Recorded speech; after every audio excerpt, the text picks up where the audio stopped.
നമ്മളെ കുറേ നാളായിട്ട് നമ്മുടെ സമൂഹത്തിൽ കാണുന്ന ഏർപ്പാടാണ് സ്ത്രീ പീഡനം എന്ന് പറഞ്ഞിട്ട് പുരുഷന്മാരെ പിടിച്ചുകൊണ്ട് പോവുക. ഇതെന്താ സംഭവം എന്ന് ആർക്കും മനസ്സിലായി. വിവാഹ വാഗ്ദാനം നൽകി പീഡിപ്പിച്ചു. കല്യാണം കഴിച്ചോളാം എന്ന് പറഞ്ഞു കഴിഞ്ഞാൽ ഉടനെ പെണ്ണ് പീഡിപ്പിക്കാൻ നിന്ന് കൊടുക്കുകയാണ് ചെയ്യുന്നത്. അത് 10-12 വർഷം മുമ്പ് 2016 മൂന്നാറിൽ വെച്ചും 2017 ഇടുക്കിയിൽ വെച്ചും എൻ്റെ ദൈവമേ കോയമ്പത്തൂർ വെച്ച് കൊട്ടാരക്കര വെച്ച് അങ്ങനെ ഇങ്ങനെയൊക്കെ ചെയ്തു. വിവാഹ വാഗ്ദാനം നൽകി 6 വർഷമായി പീഡിപ്പിച്ചു. ഈ 6 വർഷം ഈ പെങ്കൊച്ച് എന്ത് ചെയ്യായിരുന്നു? അല്ല, ഇതൊന്നും ചോദിക്കാൻ പാടില്ല എന്നാണ് നിയമദൃഷ്ടിയിൽ പറയുന്നത്. അത് എത്ര നാൾ കഴിഞ്ഞ് വേണമെങ്കിലും ഈ പരാതി കൊടുക്കാം എന്ന്. ശരി, കൊടുക്കാമെങ്കിൽ കൊടുക്കാം. പക്ഷേ ഇതിൻ്റെ ലോജിക്ക് എനിക്ക് മനസ്സിലാവുന്നില്ല. ഉഭയസമ്മതത്തോടെയല്ലേ ഈ ക്രിയയൊക്കെ നടന്നത്?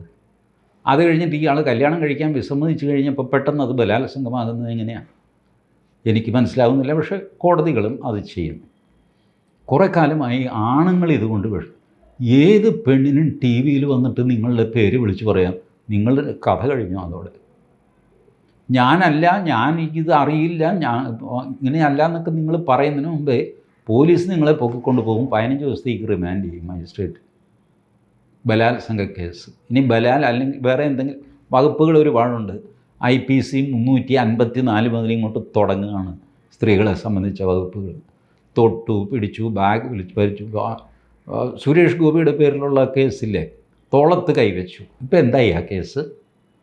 സുരേഷ് ഗോപിയെ കുറേ നാറ്റിക്കാൻ പറ്റിയെന്നുള്ളതല്ലാതെ എന്ത് സംഭവിച്ചു ആ കേസിന്? മാധ്യമപ്രവർത്തകയെ പീഡിപ്പിച്ചു എന്ന് പറഞ്ഞായിരുന്നല്ലോ കേസ്. ഇപ്പോൾ എവിടെ പോയി ആ മാധ്യമപ്രവർത്തകയും ബാക്കി മാധ്യമപ്രവർത്തകരും ഒക്കെ? ഒരു കേസല്ലേ, അത് ഫോളോ അപ്പ് ചെയ്യണ്ടേ നിങ്ങൾ? ഇത്രയും നാളായിട്ട് അത് എന്തായി? ചാർജ് ഷീറ്റായോ? വിചാരണ തുടങ്ങിയോ? ഇതൊക്കെ അന്വേഷിക്കണ്ടേ? ഇല്ല. കാരണം നിങ്ങൾക്ക് അതൊരു തെരഞ്ഞെടുപ്പിൻ്റെ കാർഡായിരുന്നു. എന്തൊരു കഷ്ടമാണ് ഒരു പെൺകുട്ടി തെരഞ്ഞെടുപ്പിന് വേണ്ടിയിട്ട് സ്വന്തം മാനം വിൽക്കാൻ വെക്കുക എന്ന് പറയുന്നത്. എന്തൊരു കഷ്ടമാണ്. ഞാൻ അന്നേ പറഞ്ഞതാണ്, ഈ പെൺകുട്ടിയൊന്നും ചെയ്യുന്നത് ശരിയല്ല, മഹാപാപമാണ്. രാഷ്ട്രീയ വൈരാഗ്യം എന്താണെങ്കിലും ശരി, ഒരു പുരുഷനെ തോൽപ്പിക്കാൻ എടുക്കേണ്ട മെത്തേഡ് ഇതല്ല. സുരേഷ് ഗോപിക്ക് കാശുണ്ട്, അടിയും തടയും പഠിച്ച വലിയ ആളാണ്, സിനിമാ നടനാണ്, എന്തിനേയും ഫേസ് ചെയ്യാനുള്ള തൻ്റെ ഇടമുണ്ട്. സാധാരണക്കാരന് അങ്ങനെയല്ല, അവൻ തളർന്നു പോകും. സുരേഷ് ഗോപി ആയതുകൊണ്ട് പോലീസ് പിടിച്ച് റിമാൻഡൊന്നും ചെയ്തില്ല. സാധാരണക്കാരനാണെങ്കിലോ മിനിമം 15 ദിവസം അകത്ത് കിടക്കും. മിനിമം 15 ദിവസം. ഇത് ഭയന്നിട്ട് കഴിഞ്ഞ ദിവസം ഒരാൾ തിരുവനന്തപുരത്ത് ഒരു വൃദ്ധൻ 4ാം നിലയിൽ നിന്ന് താഴത്തേക്ക് വരണം. ഇങ്ങേര് ലിഫ്റ്റിൻ്റെ അടുത്ത് ചെന്ന് കഴിഞ്ഞപ്പോൾ അതിനകത്ത് നിറച്ച് പെണ്ണുങ്ങൾ. ഇങ്ങേർക്കും കൂടെ നിൽക്കാനതിൽ സ്ഥലമുണ്ട്. പക്ഷേ ഇങ്ങനെ കയറിയില്ല. കയറി എങ്ങാനും എല്ലാവരും തിങ്ങിക്കൂടി നിൽക്കണ്ടേ? വല്ല കയ്യോ കാലോ മുട്ടി എന്ന് പറഞ്ഞിട്ട് 10-78 വയസ്സുള്ള അങ്ങേരുടെ പേരിൽ കേസ് വന്നാൽ ഇങ്ങനെ എന്ത് ചെയ്യും? നിസ്സഹായനായിപ്പോയി. ലിഫ്റ്റ് താഴത്തേക്ക് പോയി. ഈ മനുഷ്യൻ മെല്ലെ ഇറങ്ങുന്ന കൂട്ടത്തിൽ വീണു. തലയ്ക്കൊരു ചെറിയ മുറിവൊക്കെ പറ്റി. എന്നാലും പോലീസ് കേസായില്ലല്ലോ എന്ന് ആശ്വസിച്ചുകൊണ്ടിരിക്കുന്നു ആ പാവം. ഇതാണ് നമ്മുടെ നാട്ടിലെ കഥ. അങ്ങനെ ഇരിക്കുമ്പോൾ കേരള ഹൈക്കോടതിയിൽ ഒരാൾ മുൻകൂർ ജാമ്യത്തിന് വന്നു. നൗഷാദ് എന്ന് പറഞ്ഞിട്ട് കണ്ണൂർക്കാരനാണ്. അപ്പം നൗഷാദ് ഒരു സൂപ്പർ മാർക്കറ്റിൻ്റെ മാനേജറാണ്. പിന്നെ ട്രാവൽസ് അത് ഇതൊക്കെ ഉണ്ട്. ഒരു ചെറിയ മീഡിയം സൈസ് സ്ഥാപനം എന്ന് വെച്ചു. അതിലെ മാനേജറാണ് നൗഷാദ്. അവിടെ ജോലി ചെയ്യുന്ന സ്ത്രീ, അവർ ജോലിക്ക് വരില്ല, വന്നാൽ തന്നെ ആത്മാർത്ഥമായിട്ട് ജോലി ചെയ്യില്ല, മനുഷ്യരോട് മര്യാദയ്ക്ക് പെരുമാറുകയില്ല, ആകെ കൂടെ കുഴപ്പം. അവരെ പിരിച്ചുവിട്ടു. അവരാ ദിവസം വൈകുന്നേരം സൂപ്പർ മാർക്കറ്റിലൊരു ഷോ അങ്ങ് നടത്തി. ഞാൻ കാണിച്ചു തരാം ഞാൻ ആരാണെന്ന്, എൻ്റെ പവർ നിങ്ങൾ അറിയും എന്നൊക്കെ പറഞ്ഞ് എല്ലാവരുടെയും മുമ്പിൽ കിടന്നും വാൻ വെല്ലുവിളി ബഹളമൊക്കെ നടത്തിയിട്ട് അവർ ഇറങ്ങിപ്പോയി. നൗഷാദ് ബുദ്ധിമാനായതുകൊണ്ട് നൗഷാദ് ഇത് റെക്കോർഡ് ചെയ്തു മൊബൈലിൽ. എന്നിട്ട് അതൊരു പെൻഡ്രൈവിലാക്കിയിട്ട് നൗഷാദ് നേരെ പോയി പോലീസ് സ്റ്റേഷനിൽ പരാതി കൊടുത്തു. എന്നെ ഇങ്ങനെ ഭീഷണിപ്പെടുത്തി, ഇന്നതാണ് കാര്യം, ഇങ്ങനെയൊക്കെ പറഞ്ഞു. ഈ പെൻഡ്രൈവും കൊടുത്തു. പോലീസ് അനങ്ങിയില്ല. പിന്നാലെ ഈ പിരിച്ചുവിടപ്പെട്ട പെൺകുട്ടി വന്നു. ഈ മാനേജർ എൻ്റെ കൈക്ക് പിടിച്ച് വലിച്ചു. ദുരുദ്ദേശത്തോടുകൂടി, സെക്ഷൽ ഇൻറ്റൻറ്റോടുകൂടി എൻ്റെ കൈക്ക് പിടിച്ച് വലിച്ചു എന്ന് പറഞ്ഞിട്ട് പോലീസിൽ പരാതി കൊടുത്തു. എടുത്തു പോലീസ് കേസ്. നൗഷാദിനെ ഓടിച്ചു. നൗഷാദ് ഓടിപ്പാഞ്ഞ് ഹൈക്കോടതിയിൽ വന്നു. എൻ്റെ പൊന്നേമാനെ എന്നെ രക്ഷിക്കണം, ഞാൻ കൊടുത്ത കേസിൽ ഒരു നടപടിയില്ല, ഈ പെണ്ണ് വന്നിട്ട് അവളുടെ കൈക്ക് പിടിച്ചു എന്ന് പറഞ്ഞ് നിമിഷം പോലീസ് എന്നെ അറസ്റ്റ് ചെയ്യാൻ വരുന്നു. ഇതാണ് കേസ്. ഹൈക്കോടതിയിൽ ജസ്റ്റിസ് പി വി കുഞ്ഞികൃഷ്ണൻ്റെ ബെഞ്ചിലാണ് കേസ് വന്നത്. കഴിഞ്ഞ ഫെബ്രുവരി 24 അദ്ദേഹം വിധി പറഞ്ഞു. നൗഷാദിന് മുൻകൂർ ജാമ്യം കൊടുത്തുകൊണ്ടുള്ള വിധികൾ. ആ വിധിയുടെ തുടക്കത്തിൽ തന്നെ അദ്ദേഹം പറയുകയാണ്, investigation of a criminal case means investigation of the case of the complainant and the accused. രണ്ടുപേരുടെയും കേസ് അന്വേഷിക്കുക എന്നുള്ളതാണ് investigation. There cannot be any unilateral investigation of the case put up by the complainant alone. ഒരാളുടെ മാത്രം case അന്വേഷിക്കുന്നതല്ല പോലീസിൻ്റെ ജോലി. അതിൽ ബന്ധപ്പെട്ട മറ്റേയാളുടെ കേസുണ്ടെങ്കിൽ അതും അന്വേഷിക്കണം. കാരണം ഇത്തരം പരാതികളെല്ലാം തന്നെ മറ്റ് രീതിയിലുള്ള പ്രതികാരം തീർക്കാൻ വേണ്ടിയിട്ടാണ്. അതുകൊണ്ടാണ് ഈ രണ്ട് വശത്തു നിന്നും കേസ് വരുന്നത്. ഇപ്പോൾ ഈ കേസ് കൈക്ക് പിടിച്ച് വലിച്ചു എന്നൊക്കെ പറയുന്ന കേസ് വാസ്തവത്തിൽ എന്താ, അവരെ പിരിച്ചുവിട്ടതിൻ്റെ ദേഷ്യം നൗഷാദിനോട് അവർ തീർക്കുന്നു. ഇതാണ് സംഭവം. അതിന് പോലീസിനെയും നിയമത്തെയും കൂട്ടുപിടിക്കുന്നു. ഇപ്പോൾ നൗഷാദ് ഫൈനലി കോടതി നൗഷാദിനെ വെറുതെ വിടുമായിരിക്കാം. ബട്ട് അതുവരെ നൗഷാദ് കോടതി കയറി ഇറങ്ങണ്ടേ? ഒരു മജിസ്ട്രേറ്റിന് ദേഷ്യം കയറിയിട്ട് നൗഷാദിനെ പിടിച്ച് റിമാൻഡ് ചെയ്ത് 15 ദിവസം ജയിലിലിട്ട് കഴിഞ്ഞാൽ ഈ പെൺകുട്ടി ജയിച്ചു. 15 ദിവസം കിടന്നില്ലടാ നീ ജയിലിൽ, എന്നോട് കളിച്ചാൽ ഇങ്ങനെ ഇരിക്കും. ഇതാണ് നിയമത്തിൽ നടക്കുന്നത് ആണുങ്ങളുടെ നേർക്ക്. ആണുങ്ങൾ ഇപ്പം നിലവിളിക്കാൻ തുടങ്ങി, ഇവിടെ ഞങ്ങൾക്ക് വഴി നടക്കാൻ മേലെ ഇപ്പോൾ ആ സ്ഥിതിയായി. അതുകൊണ്ട് ഹൈക്കോടതി പറഞ്ഞു, merely because the de facto complainant is a lady, there is no presumption that in all cases her versions are gospel truth. പരാതി തന്നത് ഒരു ലേഡിയാണ് എന്നുള്ള ഒറ്റ കാരണം കൊണ്ട് എല്ലാ കാര്യത്തിലും അവർ പറയുന്നത് സത്യമാണ് എന്ന് ധരിക്കാൻ പാടില്ല. ആത്യന്തിക സത്യം, ഗോസ്പൽ ട്രൂത്ത്, അതാണ് എന്ന് ധരിക്കാൻ പാടില്ല. And the police can proceed based on her statement without considering the case of the accused. Police മറ്റേയാൾ പറയുന്നത് കേൾക്കാതെ പ്രൊസീഡ് ചെയ്യുന്നതും ശരിയല്ല. പിന്നെ പറയുന്നു, നൗഡേയ്സ് there is a tendency to implicate innocent people in criminal cases with serious allegations of sexual assault. നിഷ്കളങ്കരായ മനുഷ്യരെ sexual assault എന്നുള്ള സീരിയസ് കേസിൽ പെടുത്തുന്നത് നിത്യേന എന്നോണം വർദ്ധിച്ചു വരുന്നു. ഈ ഒരു ടെൻഡൻസി വർദ്ധിച്ചു വരുന്നു.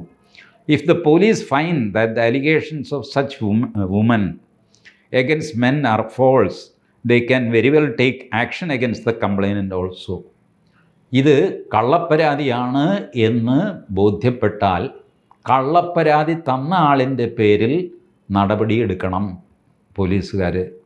അല്ലാതെ പരാതി കള്ളമാണെന്ന് ബോധ്യപ്പെട്ടു അതുകൊണ്ട് ഞങ്ങളങ്ങ് വിട്ടു എന്നുള്ള പരിപാടി പറ്റില്ല. കള്ളപ്പരാതിയുമായിട്ട് വന്ന പെൺകുട്ടിയുടെ പേരിൽ കേസെടുക്കണം. The law permits the same. നിയമം അതിന് അനുവദിക്കുന്നുണ്ട്. But some of the police officers are not ready to take such action, apprehending that it will backfire on them. ചില പോലീസ് ഉദ്യോഗസ്ഥന്മാർ അങ്ങനെ കേസ് എടുക്കുന്നില്ല. കാരണം ആ കേസ് അവരുടെ നെഞ്ചത്തേക്ക് ബാക്ക് ഫയർ ചെയ്യുമല്ലോ. ചാനലുകളിലും പത്രങ്ങളിലും ഒക്കെ വാർത്ത വരും, പരാതി കൊണ്ടു ചെന്ന പരാതിക്കാരിയുടെ പേരിൽ പോലീസ് കേസെടുത്തു, കള്ളപ്പരാതി എന്ന് പറഞ്ഞ് ഹരാസ് ചെയ്യുന്നു, അവരെ മൊഴിയെടുക്കാൻ വിളിപ്പിച്ചു, അവർ മൊഴിയെടുക്കാൻ നടന്നു വരുന്ന ചിത്രം, അവരുടെ മുഖം ഇങ്ങനെ ബ്ലറാക്കിയിട്ട് അവർ കരയുന്നു. എനിക്ക് നീതി കിട്ടും എന്ന് വിചാരിച്ച് ഞാൻ പോലീസ് സ്റ്റേഷനിൽ പോയി, എനിക്ക് നീതി കിട്ടിയില്ല എന്ന് മാത്രമല്ല ഞാൻ കുഴപ്പത്തേ.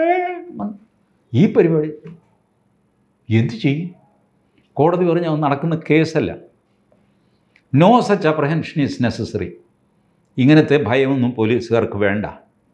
The court will take care of the interest of such officers if their findings are correct.